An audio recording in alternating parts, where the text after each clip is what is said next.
The snow was falling in soft, reluctant flakes that morning over JFK International Airport. It wasn't the kind of snow that silenced the world, just enough to blur the glass walls to turn people into moving shadows between light and frost. Inside, the world kept spinning, rolling suitcases, boarding calls, laughter that didn't last long enough. Amara Blake moved through the terminal as if she belonged to none of it. Her stride was sure, her coat perfectly pressed her heels, whispering across marble floors that reflected too much of her face. At 39, she was the kind of woman people turned to watch, not because of beauty, though she had plenty of that, but because of presence. She was the CEO of Helion Air, a name that soared across continents.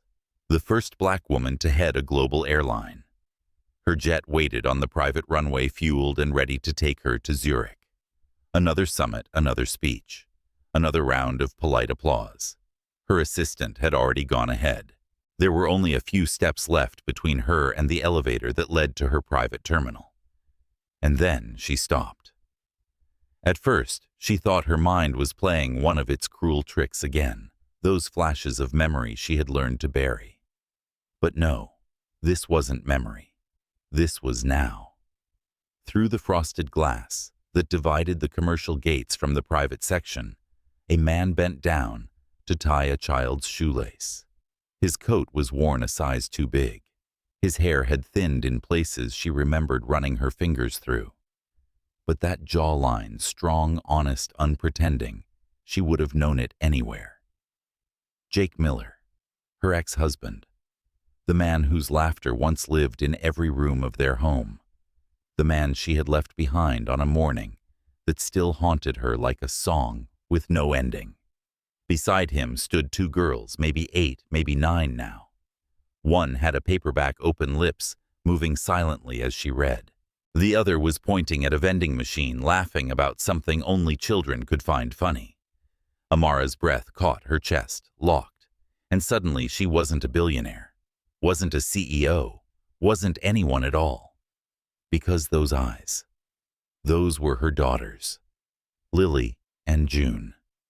She hadn't seen them since the hospital, since they were only 2 days old, and her own mind had become a storm she couldn't control. She'd promised herself that leaving them was mercy. She'd told herself that a broken mother was worse than no mother at all. Now, 6 years later, they stood 10 yards away, alive, in the space she'd spent half a lifetime pretending she didn't ache for. The intercom buzzed overhead. Flight 427 to Zurich now boarding at gate 11. But Amara didn't move. She couldn't. Her legs were trembling, and she hadn't trembled in years. Her hand tightened around her leather bag, as if the world might tilt. Jake stood, straightened his jacket, turned and saw her. For a heartbeat, the whole airport fell away. They looked at each other through the glass, two ghosts colliding across time. His expression didn't change. No shock, no smile, just a calm, bone-deep stillness. And that was worse than any anger she could have imagined.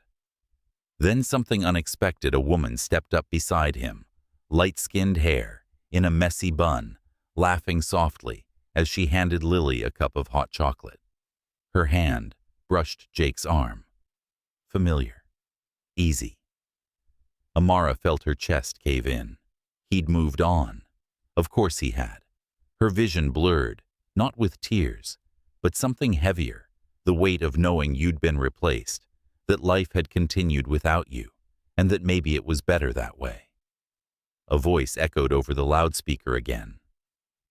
Final call for Flight 427. She could have gone. She should have gone. But instead she turned away from the gate and walked anywhere but forward. Her heels clattered against the tile, too loud, too human.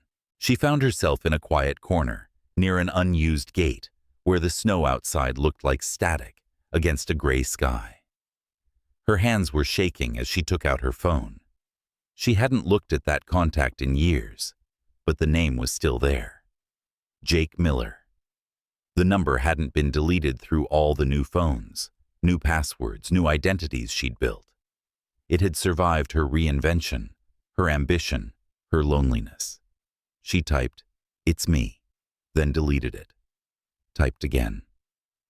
"I saw you today." Paused. Deleted that, too. What was she supposed to say? "Hi, remember me. I left you with 2 newborns and a lifetime of questions." No. There were no words for this kind of sin, only silence and the unbearable hum of regret. Her assistant's message popped up on the screen. "Jet's ready. Zurich expects you by 6 p.m. local time." Amara didn't answer. She turned the phone face down on her lap and stared at her reflection in the window. Her reflection stared back, immaculate makeup, precision-cut hair, flawless composure. A woman who could out-negotiate any man in a boardroom. But underneath, she saw it, the hollow behind the eyes, the part that never thawed. She pressed her hand to the cold glass. Beyond the fog, she could just make out Jake's silhouette again, lifting June into his arms, the other woman standing close beside them. The 3 of them looked complete. Her throat closed. A flight attendant passed by, dragging a silver suitcase. "Ma'am, you look pale. Are you all right?" Amara forced a smile. "I'm fine." She wasn't. When she finally left the terminal an hour later, her car idled at the curb, engine humming softly like a pulse. The driver opened the door, but she didn't climb in right away. She looked back at the glass walls, the place where she had seen everything she'd lost, in a single breath. The snow was heavier now. The lights blurred into halos, and for a moment she wished she could rewind time. Not to change her choices, but to understand them. Inside her chest, something old and frozen shifted, just slightly. That night in her Manhattan penthouse overlooking the city, she sat by the window with a glass of water she never drank. The skyline glittered like broken promises. On her desk sat a small blue box, one she hadn't touched in 6 years. Inside were 2 letters written in her own hand, yellowed at the edges. For Lily. For June. She had written them when the girls were only months old, on nights when guilt had almost killed her. Letters she'd meant to send for their 5th birthdays to tell them their mother hadn't stopped loving them. She just didn't know how to love right. She opened one envelope. The ink had faded, but the words still cut clean. "If someday you look for me, know that I didn't vanish because I forgot you. I vanished because I forgot myself." A tear finally fell, one single line, tracing her cheek. It startled her. She hadn't cried since the day she walked out of that hospital. The city outside kept glowing, oblivious, endless. Amara folded the letter and held it to her chest. Somewhere out there, her daughters were alive, laughing, living a story that didn't include her. And maybe, just maybe, there was still time to write herself back into it. She picked up her phone again. Her thumb hovered over Jake's name. For 6 years, she'd built an empire on silence. Maybe it was time to break it. She didn't send a message that night. But she didn't delete his number either. Outside, the snow had stopped falling. Inside, for the first time in years, something inside her began to melt. The heart doesn't age. It remembers. It forgives slower, but deeper. Sometimes love isn't about who you hold. It's about who you find the courage to face again. The next morning arrived without invitation. The sun slipped over the skyline like it was afraid to disturb her. Amara hadn't slept.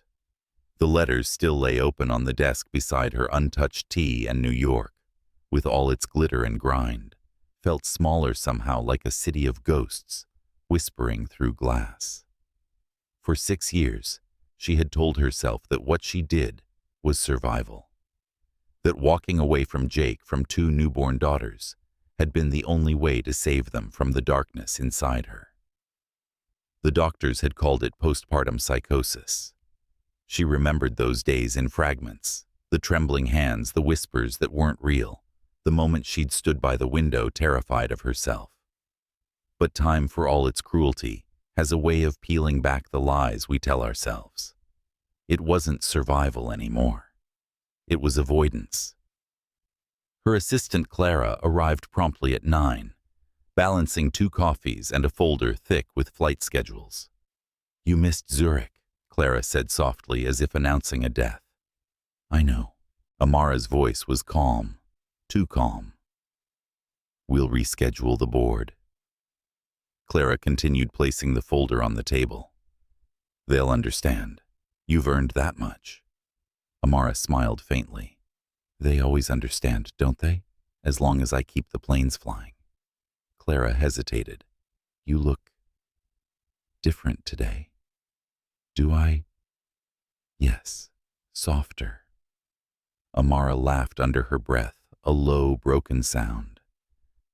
"Maybe I'm just tired of being made of steel." When Clara left, the silence came back heavier now. Amara stared at the skyline for a long moment before she reached for her phone again. The name, Jake Miller, blinked back like a dare. She didn't call. Not yet. But she called someone else. At precisely 10:30 a.m., Cameron Hale walked into her office. A woman in her 40s, polished, discreet, once FBI, now Amara's private intelligence consultant. If anyone could find the truth hidden behind time, it was Cameron. "Long time no call," Cameron said, setting her leather bag down. "You usually reach out when there's a merger. Not a man." Amara ignored the jab. "I need to know where he is." "Jake Miller." Cameron studied her for a beat. "That name hasn't come up in years." "You sure about this?" "No," Amara admitted. "But do it anyway." Cameron nodded, efficient as ever. "Give me 24 hours." It took less than 12. By evening, Cameron returned with a gray folder bound in thin elastic. She didn't say a word until she placed it in Amara's hands. "He's in Denver," she said. "Teaches part-time at a public arts charter school. Lives near City Park, small rental house. No records of remarriage." Amara flipped open the folder. The first photograph nearly stopped her breath. Jake in a threadbare jacket walking between 2 girls through falling snow. June's mittened hand in his left, Lily's in his right. Their cheeks flushed with laughter. The next image was quieter. Jake sitting at an upright piano in what looked like a school music room. His smile was faint, but real. His eyes, those same steady blue eyes, focused on a student's hands over the keys. And then, on page 3, the words that hollowed her out. "Medical diagnosis, amyotrophic lateral sclerosis, ALS. Early onset. 8 months." Amara's hand trembled. Cameron spoke gently. "It's progressing slowly for now. But you know what that means long term." "I know." "He's still teaching, still caring for the twins alone. A sister helps, sometimes a nurse part-time." Amara frowned. "A sister?" "Yes, Harper Miller. She's the one you saw at the airport." The breath Amara didn't realize she was holding slipped out in a shudder. The woman she thought was Jake's new love wasn't. She was family. Something inside her unclenched, and then just as quickly broke open again. Cameron pulled one last page from the folder, a scan of handwritten lyrics. The ink faded and crooked.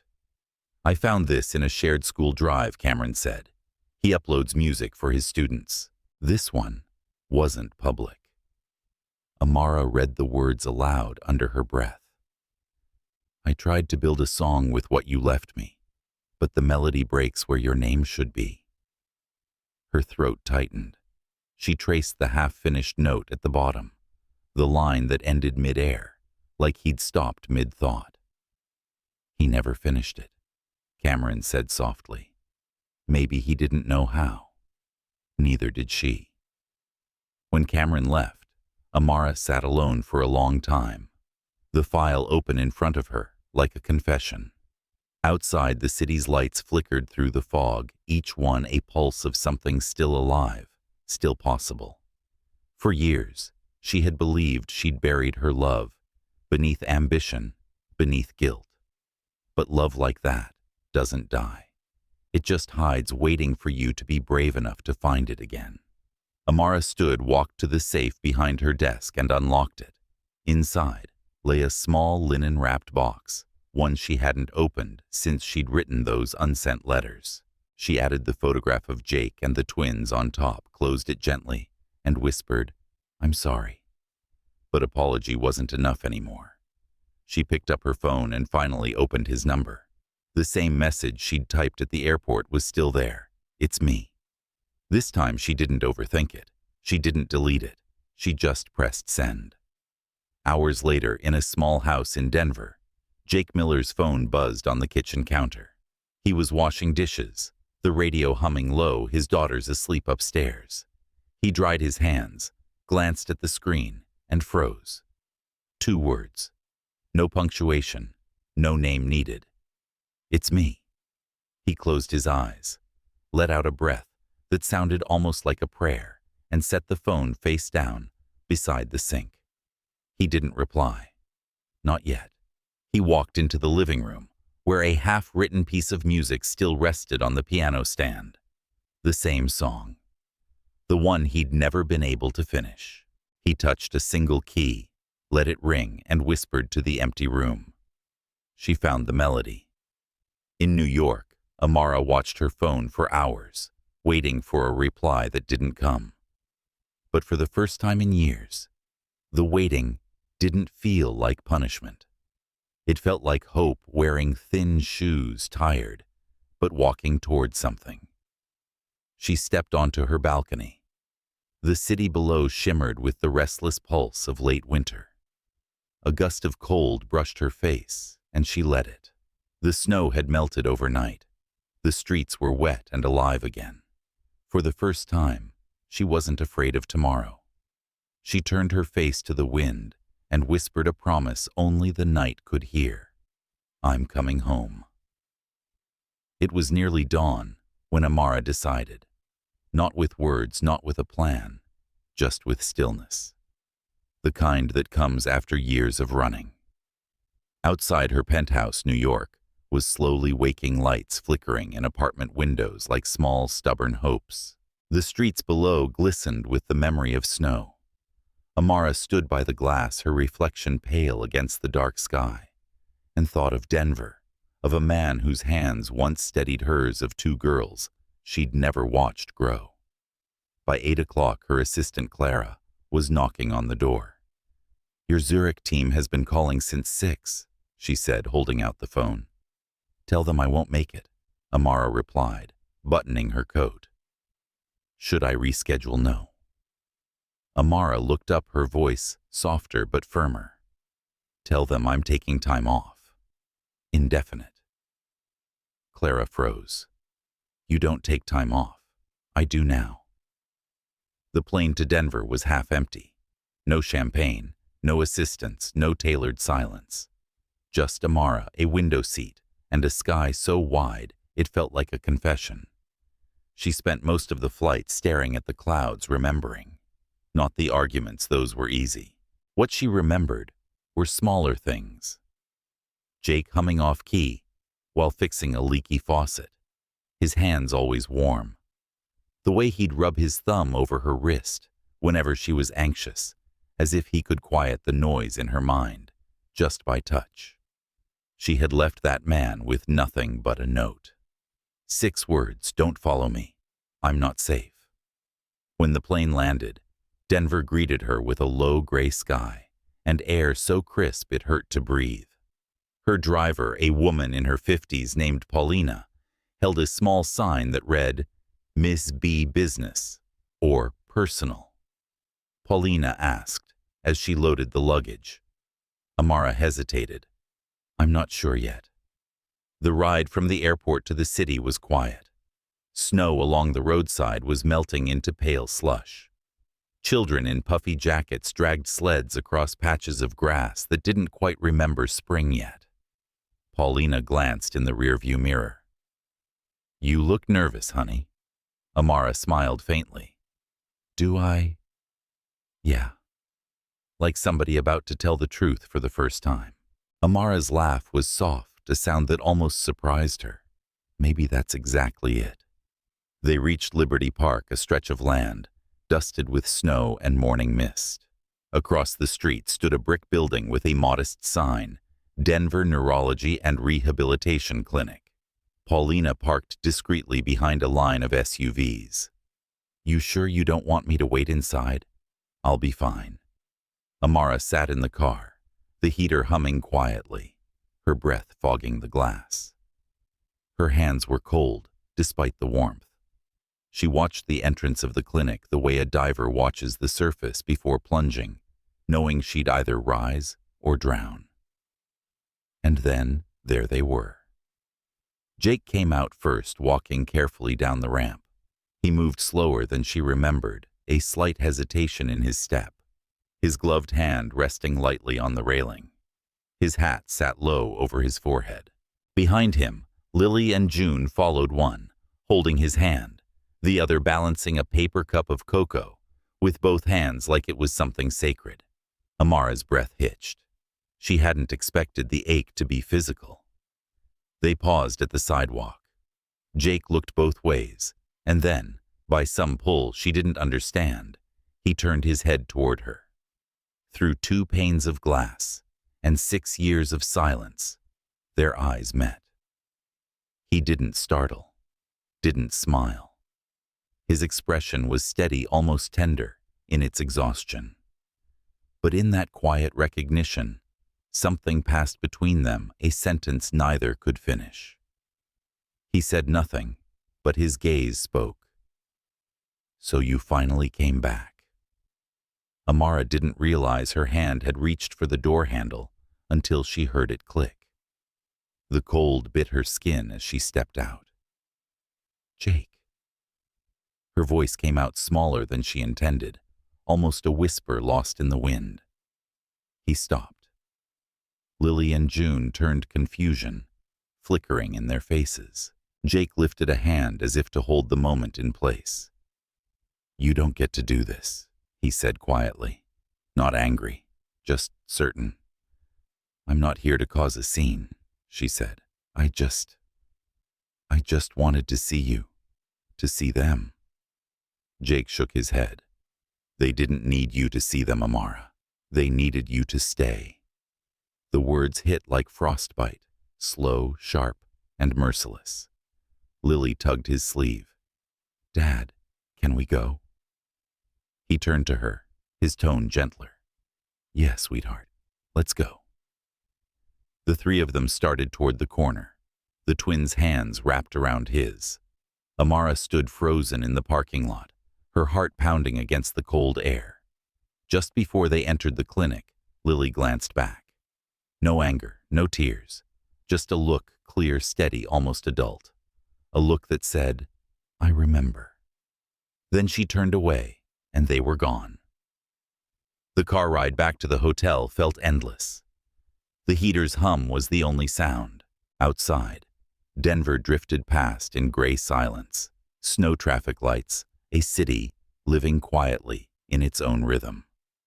Paulina glanced back once. "Rough day." Amara nodded. "The roughest." "You did it, though," Paulina said. "You showed up." Amara looked out at the falling snow, her reflection ghosted in the glass.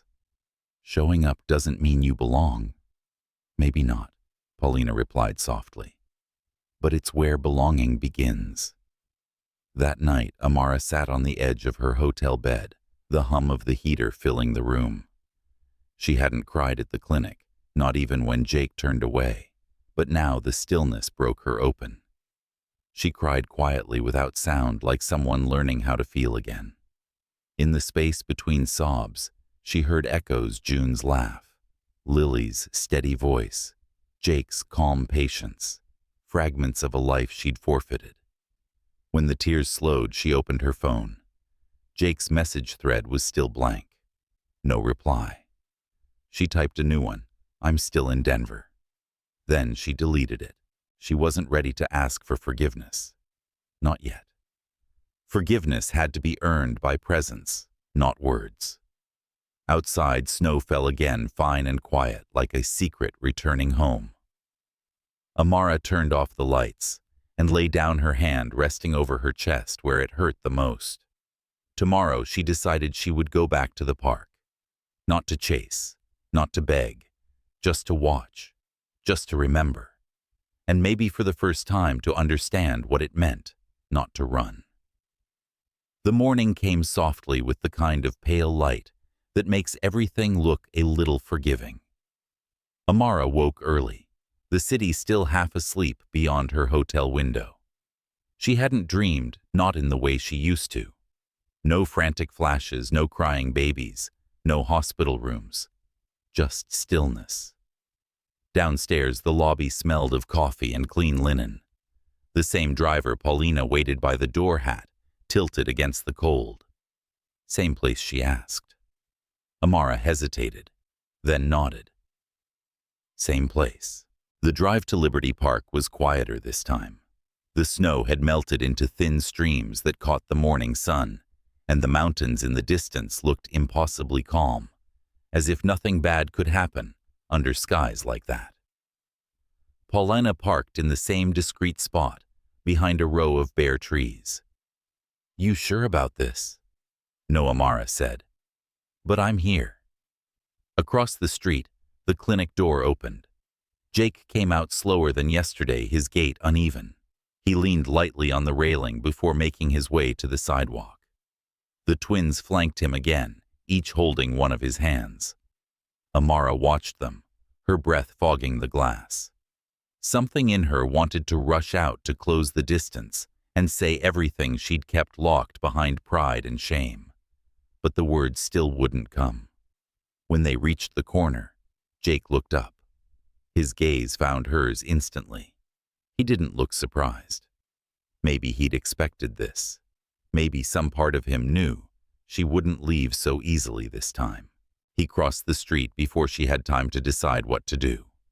Amara stepped out of the car, the cold biting through her gloves. She wanted to speak, but the words tangled somewhere between her throat and her heart. "Jake," she started. He stopped a few feet away, his face unreadable. "You shouldn't be here." "I'm not here to," she faltered, "to make a scene. I just wanted to talk. You had 6 years for that." "I know." He exhaled, looking past her for a moment, then back. "They don't understand who you are. Not really. And I don't know what to tell them. Tell them," she swallowed hard, "tell them I never stopped loving them." Jake's jaw tightened. "Love isn't what you say, Amara. It's what you stay for." The silence stretched.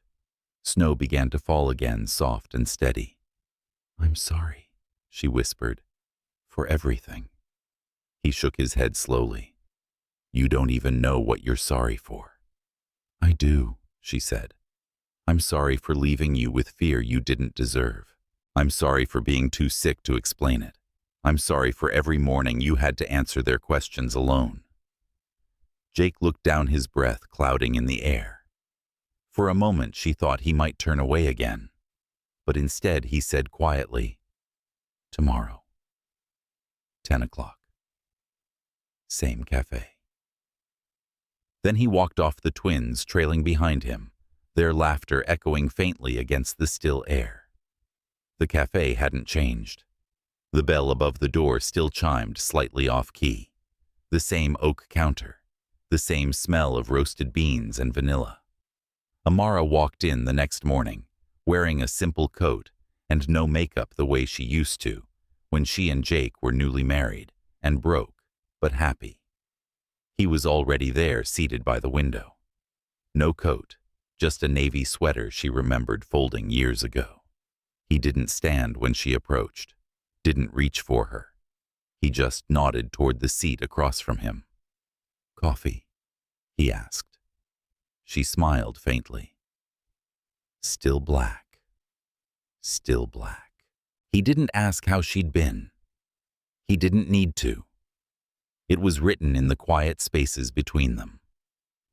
After a long pause, he slid a napkin across the table. Her name was written at the top. Below it, just one question. Why did you leave? Amara's fingers tightened around the paper. She stared at it for a long moment, her throat thickening. Then she looked up. Because I didn't trust myself to stay. Jake frowned. What does that even mean? She drew a deep breath. It means I was sick, Jake. Really sick. Not the kind of tired everyone talks about.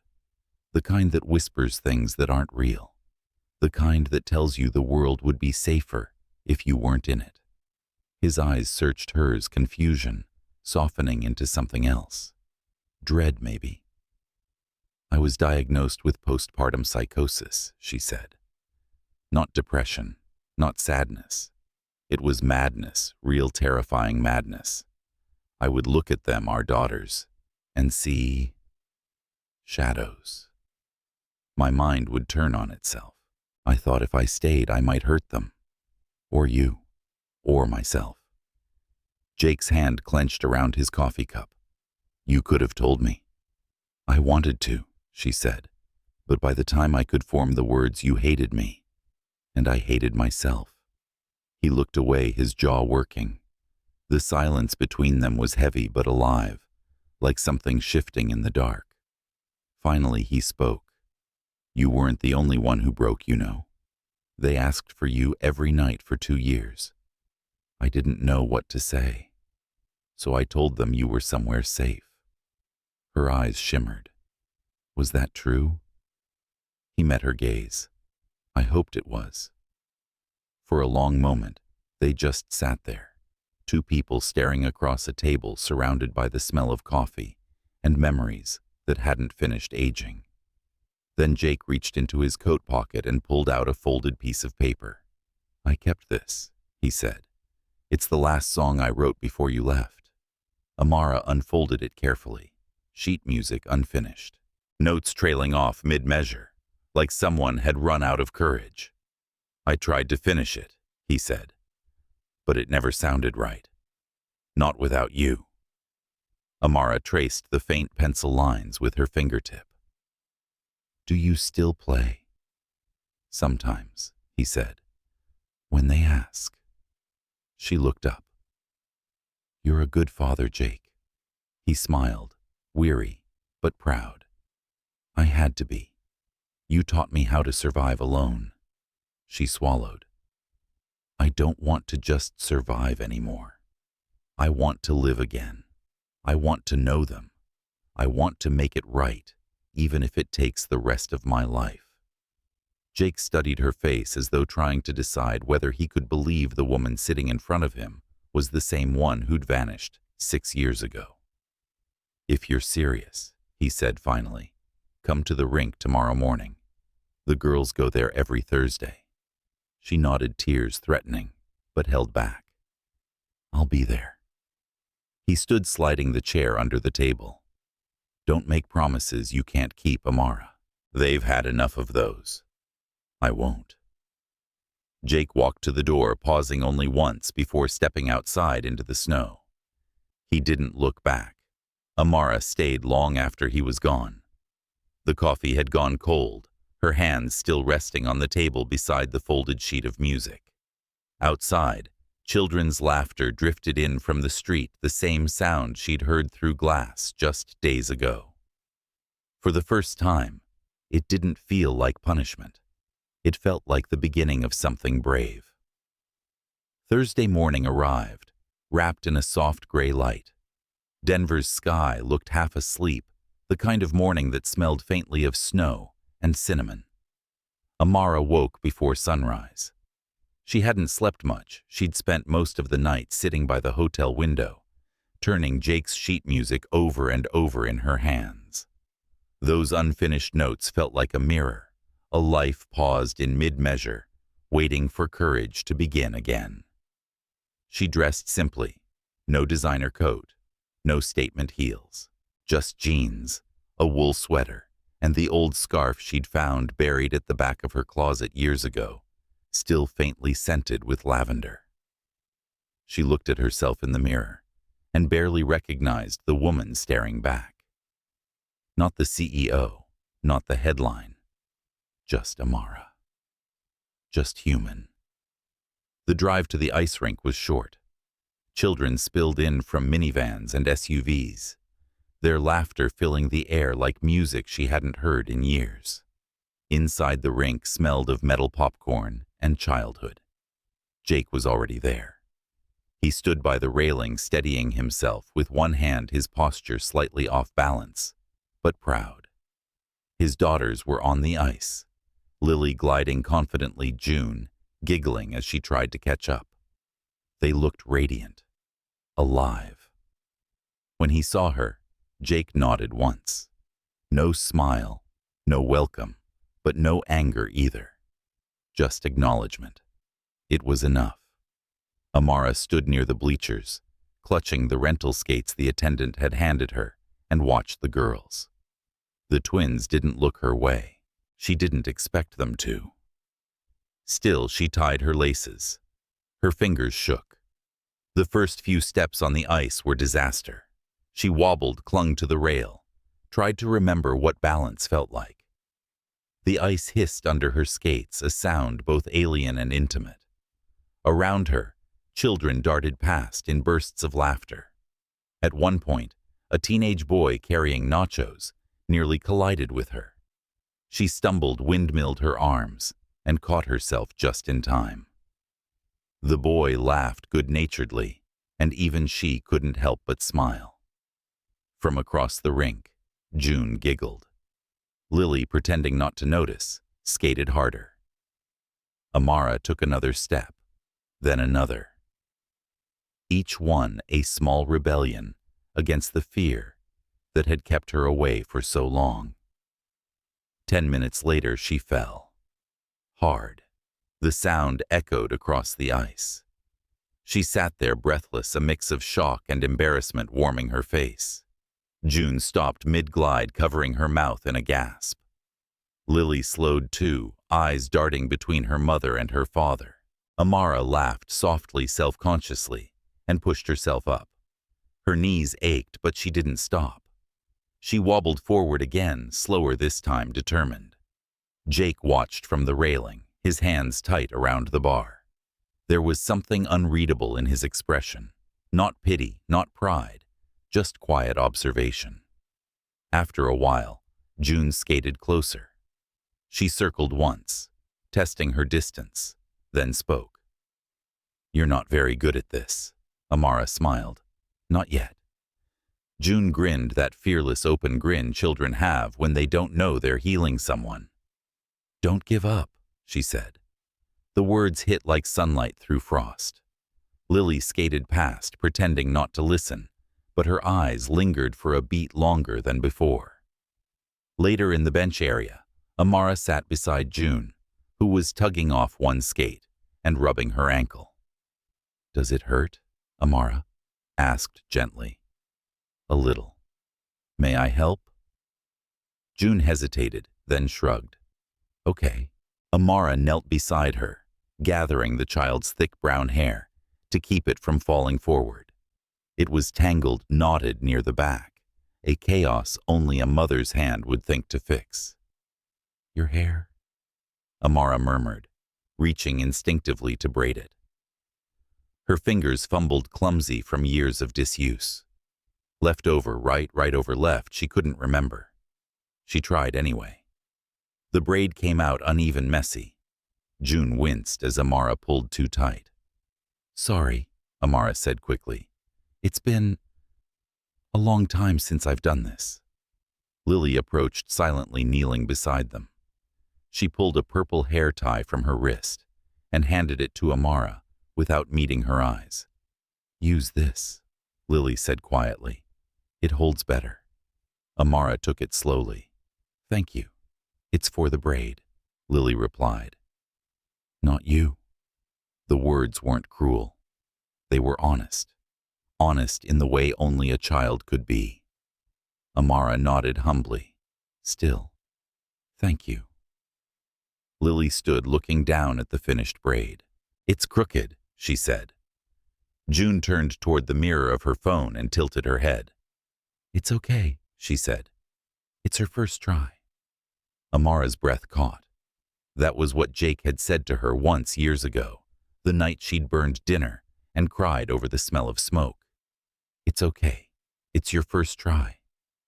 Across the rink, Jake watched the three of them.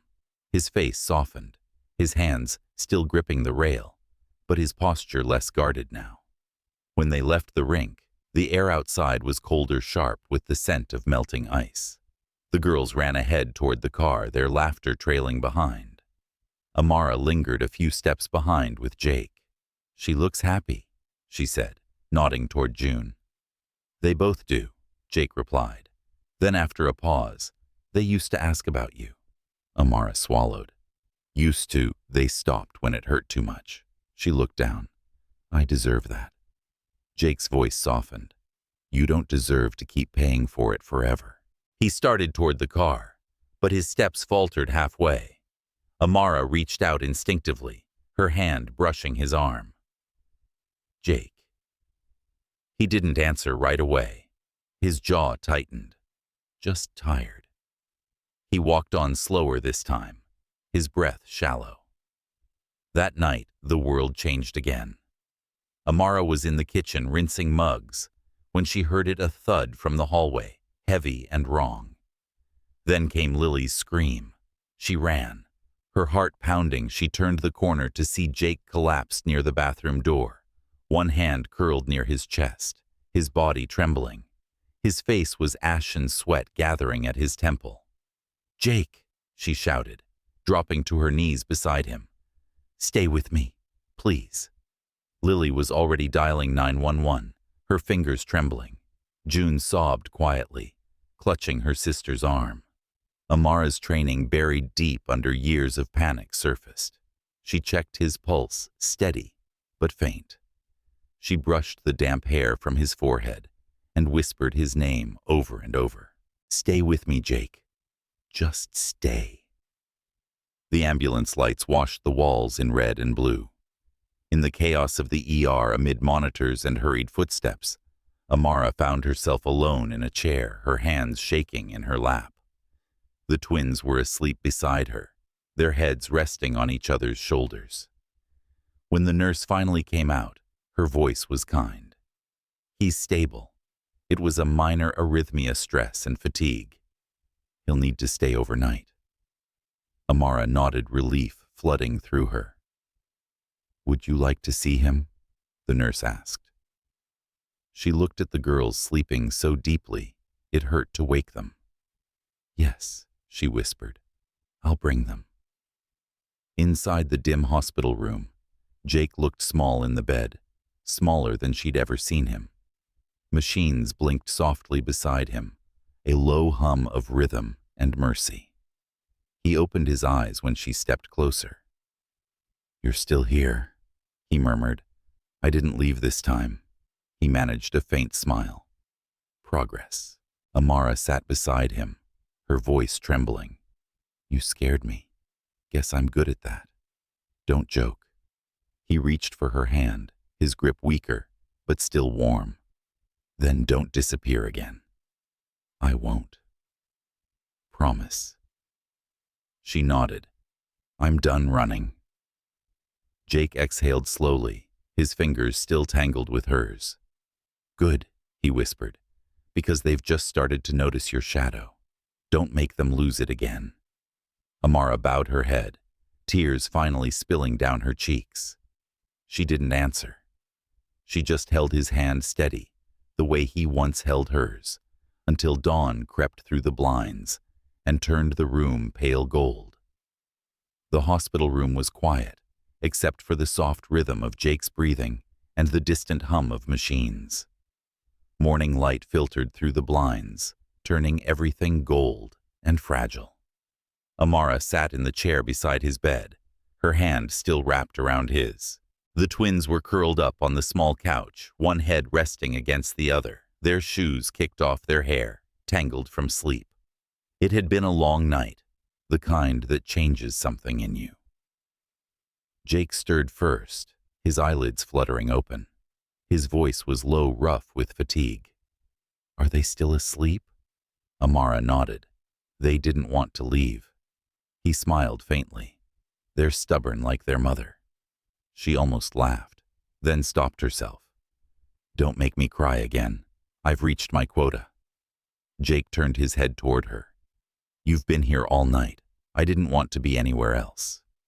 There was no need for more words. The silence between them was different now, not heavy, not painful. It was the kind of silence that had room to breathe again. By noon, the doctor came in cheerful and brisk, explaining Jake's condition in the calm tone of someone who's seen every shade of human fragility. "He needs rest, balanced meals and patience," she said. "He's been pushing himself too hard." Amara nodded. "We'll take care of that." Jake looked at her, eyebrow raised. "We..." She met his gaze steadily. "Yes, we..."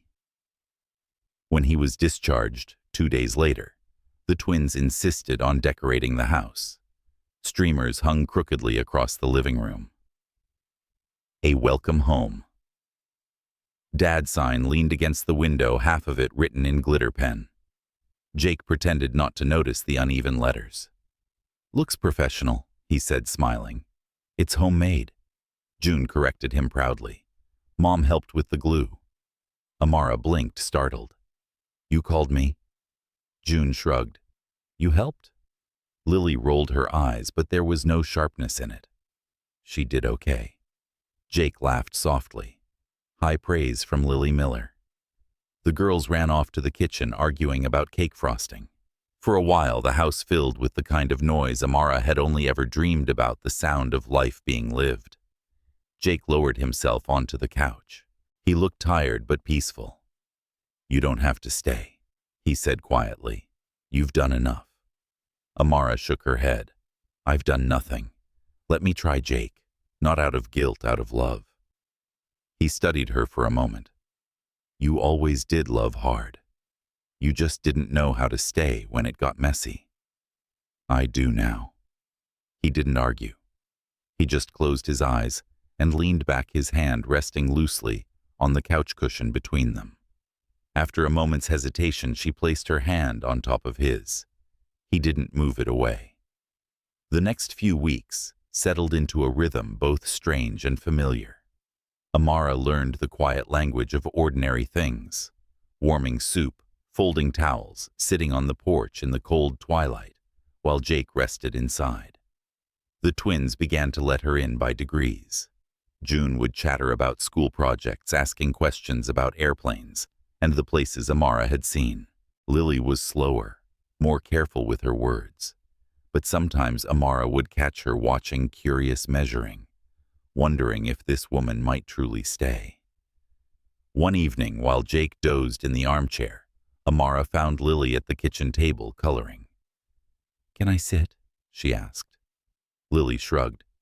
"You can do what you want." Amara smiled gently.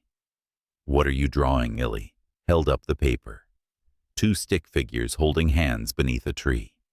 Between them, a smaller one with pigtails. "It's supposed to be our family," she said, "but I didn't finish it." "Why not?" Lily hesitated. "Because I didn't know what you look like when you smile." The words pierced deep, but Amara didn't flinch. She picked up a crayon, chose a soft pink, and added a curve to the stick figure's face, small but certain. "There," she said quietly. "That's what it looks like." Lily studied it for a long moment. Then she nodded. "Okay." Days blurred into weeks. Jake grew stronger, though his hands sometimes trembled when he tried to play the piano. One evening, Amara found him sitting before the keys, his shoulders slumped. "It's like my fingers forgot who they used to be," he said. Amara stepped behind him, resting her hands lightly on his shoulders. "Maybe they just need to remember." He looked up at her, half smiling. "You think so? I do." She sat beside him, pressing a hesitant chord. C major, the simplest truth. The sound filled the small room, unpolished, but whole. Jake followed with another note, then another. It was the first time they'd played together in nearly a decade. The melody came out uneven, but there was warmth in it, like two voices finding harmony again after too many years apart. The twins watched from the doorway, whispering to each other, unsure whether to join or to listen. When the last note faded, June clapped. "Play it again?" Jake laughed softly. "Maybe tomorrow." Amara looked at him, her eyes glistening. "Tomorrow sounds good." That night when the girls were asleep, Jake and Amara sat on the porch wrapped in blankets. The air was crisp, the stars scattered like dust across the sky. "You know, he said I used to think forgiveness was a one-time thing, like a verdict." And now she asked. He took a slow breath. "Now I think it's a practice, something you have to choose again and again." She nodded. "I'm choosing too. Every day." He turned to her, his eyes soft. "Then we're both learning." They sat in silence, watching their breath disappear into the cold. The porch light flickered once, then steadied, a small, quiet miracle. Inside, the faintest sound drifted from the piano, the melody they'd begun, still echoing. Jake reached over and took her hand. For the first time, she didn't pull away. Spring came slowly that year. In the Miller household, it arrived not with grand gestures, but in the small, unspoken changes a window left open, the sound of laughter at breakfast, the faint scent of lilacs drifting through the kitchen curtains. Amara had been staying for 3 months now. What began as a visit had quietly become a homecoming. The corners of the house, once foreign and cold, now carried pieces of her mug on the counter, her scarf over a chair, her handwriting on a note taped to the fridge. The girls had stopped calling her Miss Amara. It wasn't Mom yet, not always, but sometimes. And those rare quiet times felt like prayers, answered too late, but still answered. Jake had grown stronger. He still tired easily, still needed to rest, but there was a calm to him now. The panic that once lurked behind his eyes had softened into something like peace. Most mornings, Amara would find him at the piano playing slow, unfinished melodies while the coffee brewed. The music had changed, simpler but truer. Every note carried a kind of humility that made her chest ache. One morning, she brought him a cup of coffee and stood behind him, watching his hands move. "That's new," she said softly. "It came to me last night," Jake replied. "Something about second chances." Amara smiled. "I like it already." He stopped playing and turned to her. "You look different lately." "Older," he chuckled. "No, softer." She looked away. "I'm trying." Jake leaned back on the bench, his eyes searching her face. "You know, the girls told me about that talk you gave at their school?" Her cheeks colored. "The Fox story." He nodded. "They said half the class cried, including the teacher." Amara laughed quietly. It wasn't a sad story. Jake tilted his head. "Wasn't it?" She hesitated, then said, "It was about a mother who disappeared into the forest because she thought she was broken, and how she found her way back when she realized her cubs never stopped leaving the trail open." Jake's eyes softened. "You were always a storyteller." "I was always afraid of the ending," she admitted. That afternoon after school, the twins came home carrying paint-splattered posters and a flyer for Family Day. June waved it dramatically. "They want volunteers again." "For what?" Jake asked. "Games, food tables, storytelling." June looked directly at Amara. "They said parents can sign up." Amara froze, her hand hovering mid-air over a dish towel. "Parents." June nodded. "You could read another story." Lily looked up from her homework. "Only if you want to."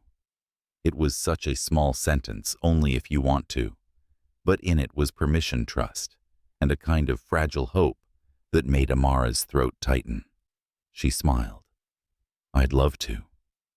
The day of the event came warm and bright. The school lawn was filled with laughter lemonade stands and the squeak of sneakers on asphalt. Amara stood by the story tent, a children's book in her hand. But it wasn't the story she'd planned to read. Instead, she'd written a new one, the night before, short, simple, but hers. When the children gathered on the carpet squares, she began. It's about a bird, she said. A bird who used to fly high, but one day she forgot how. Her wings were still there, but they were tired heavy. So she sat in her nest for a very long time, watching the sky, waiting for courage. And one spring morning, she saw two smaller birds learning to fly, and something inside her remembered what the wind once felt like. The children listened, eyes wide. She didn't soar right away, Amara continued. She stumbled, fell, got caught in a branch or two. But every time she rose again, the sky made a little more room for her. Until finally she realized, she paused, her voice softening, that she'd never lost her wings at all. She'd just forgotten she was worthy of the sky. The children clapped. Some of the parents did too. But Amara wasn't looking at them. She was looking at the back of the tent where Jake stood, hands in his pockets, and the twins beside him smiling. That evening the kitchen was alive with noise. Lily set the table. June hummed while stirring something sweet on the stove. Jake was opening a bottle of wine, the sound of the cork soft and satisfying. Your story was a hit, he said. Only because you three showed up, Amara replied. June laughed. Dad almost forgot his wallet again. Jake looked mock offended. I was distracted. Lily rolled her eyes. By her. The room fell quiet for a second. Amara met Jake's gaze. There was warmth there, unspoken but real. A recognition of everything they'd lost, and somehow found again. After dinner, the twins disappeared upstairs, leaving Jake and Amara alone in the quiet hum of dishes and the ticking kitchen clock. He stood by the window, watching the twilight settle over the neighborhood. Do you ever think about what would have happened if you hadn't left? Amara dried her hands slowly. Every day. And she took a breath. We would have broken anyway, just differently. Maybe we wouldn't have learned what love really costs. Jake turned to her. And now, she said softly, I know what it's worth. He studied her, the corners of his mouth curving just slightly. And what's that? Everything, she whispered. Later that night, after the girls were asleep, Amara found herself unable to rest. She sat at the kitchen table, a pen in her hand, staring at a blank sheet of music. Slowly she began to write. Not notes this time, but words. The lullaby Jake had started years ago. The one that had ended in silence, now had its missing verse. She wrote, You waited in the dark while I built walls from fear. You lit the windows I pretended weren't there. Now the house is open. The night is kind. And I am home, not because I found you, but because I finally stayed. She left the paper on the piano. When Jake found it the next morning, he didn't say a word. He just sat down and began to play. The melody was still hesitant, still uneven, but it carried something new, forgiveness, belonging, and the faint echo of two hearts, finally learning the same rhythm. Amara stood behind him, hands folded, eyes closed, listening. And as the music filled the house, she realized this was what healing sounded like, not perfection, not a grand finale, but the quiet promise of people choosing to stay one day at a time. Autumn came early that year. The trees in Austin turned amber and gold, weeks before they were supposed to, as if the earth itself was eager to move forward, to shed, to begin again. It had been almost a year since the day Amara saw Jake and the twins at the airport. A year of quiet mornings and long evenings, A year of learning how to stay, not because she had nowhere else to go, but because she finally understood what it meant to belong. The house was full now, not of noise, but of life. Lily practiced violin in the living room, every note trembling with teenage grace. June baked muffins that never rose quite evenly, but filled the air with warmth. And Jake. Jake had returned to teaching part-time, his health steady, his humor sharper than ever. Amara's company ran without her most days. She still oversaw things from afar, but she no longer measured her worth by the number of planes that carried her name. Instead, she measured it in dinners that ended with laughter in hands she held through quiet evenings, in the simple rhythm of life at home. One crisp afternoon, she sat on the porch wrapped in an old quilt. Jake joined her with 2 mugs of tea, steam rising between them, like memory made visible. "You're meeting in Zurich," he said. "You're really not going?" She shook her head. "No. The world can spin without me for once." He smiled. "You used to chase the sky. I used to run from the ground," she said softly. "Now I want to stay close to it." He looked at her for a long moment, then said, "You did it, you know." "Did what?" "Came home." Her throat tightened. "It took me long enough." He reached for her hand. "Some roads aren't meant to be straight. What matters is, you found your way back." That evening, the family gathered at Zilker Park for the community concert. It was the same event where months ago, Amara had stood trembling as her daughters played the song that once belonged to their parents, now theirs reimagined complete. This year she was calm, grateful. The twins stood on stage again, bows poised, eyes steady. The first notes floated through the autumn air, soft, sure, full of the ache and beauty of second chances.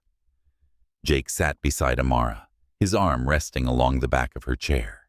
When the harmony built and the strings began to tremble with emotion, she felt something she hadn't in years. Peace, deep and certain. As the last note lingered, she closed her eyes. The applause washed over her, but she didn't need it. What she needed, what she'd always needed, was already here. The girls ran to them after the performance, faces flushed with pride. June handed her a small program folded in half.